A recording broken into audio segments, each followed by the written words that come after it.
தாய் தமிழ் உறவுகளுக்கு வணக்கம். இந்த காணொளி எங்கட இலக்கிய ஈவென்ட்ஸினுடைய சமூக பணிகள் எவ்வாறான சூழ்நிலைகளில் தேவையுள்ள மக்களை சந்திக்கின்றது என்பதற்கு ஒரு எடுத்துக்காட்டு.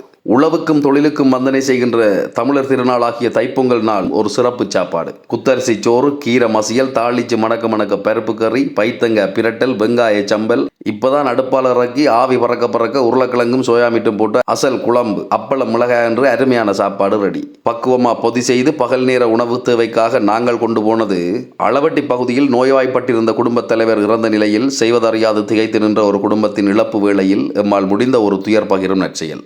சடங்குகள் எல்லாம் நிறைவடைந்து கவலை நிறைந்திருந்த அந்த இடத்தில் காணொளி செய்ய எமக்கு மனம் பெறவில்லை. கொண்டு சென்ற உணவுப் பொதிகளை பந்தலில் 2 கதிரைகள் வைத்துவிட்டு உறவுகளோடு சில மணி நேரம் பேசி நிலைமைகளை கேட்டறிந்து கொண்டு புறப்படுகின்றோம். தொடர்ச்சியாக அதே நாளில் இன்னும் ஒரு நற்செயலின் ஆரம்பம். நல்ல நாளில் மாணவர்களுக்கு தேவையான கற்றல் உபகரணங்கள் சிலவற்றை வழங்கி வைத்தோம். ஏனைய அபியாச கோப்பிகள், பேனைகளை நாளைய நாளில் உங்களுக்கு வழங்குவோம் என்று மாணவர்களுக்கு சொல்லி நம்பிக்கை கொடுத்து விட்டு வந்தோம். மறுநாள் அவர்களுக்கு தேவையான மேலதிக கற்றல் உபகரணங்களை கொண்டு சென்று அவற்றை பரிசு பொதியாக பொதி செய்து வழங்கி வைத்தோம். இந்த நற்செயல்கள் யாரால் நிகழ்ந்தது, ஏன் நிகழ்ந்தது என்பதையும் சொல்ல வேண்டும் அல்லவா?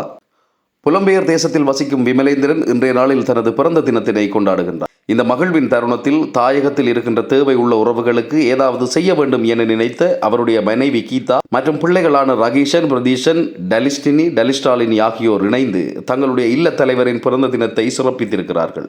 அன்பு சகோதரன் விமலேந்திரன் அவர்கள் இன்று போலென்றும் நலமோடு வாழவும், நலமும் வளமும் என்றென்றும் சூழவும் அகம் நிறைந்து வாழ்த்துகின்ற அதே நேரம் இனிய பிறந்தநாள் வாழ்த்துக்களை தெரிவிக்கின்றோம். அத்தோடு இந்த நற்செயலை வழங்கிய அவருடைய குடும்பத்தாருக்கு இந்த நன்மைகளை பெற்ற குடும்பம், மாணவர்கள் சார்பிலும் இலக்கியா ஈவென்ட் சார்பிலும் அகம் நிறைந்த நன்றி தெரிவிக்கின்றோம். கேடில் விழிச்செல்வம் கல்வி ஒருவருக்கு மாடல்ல மற்றையவை.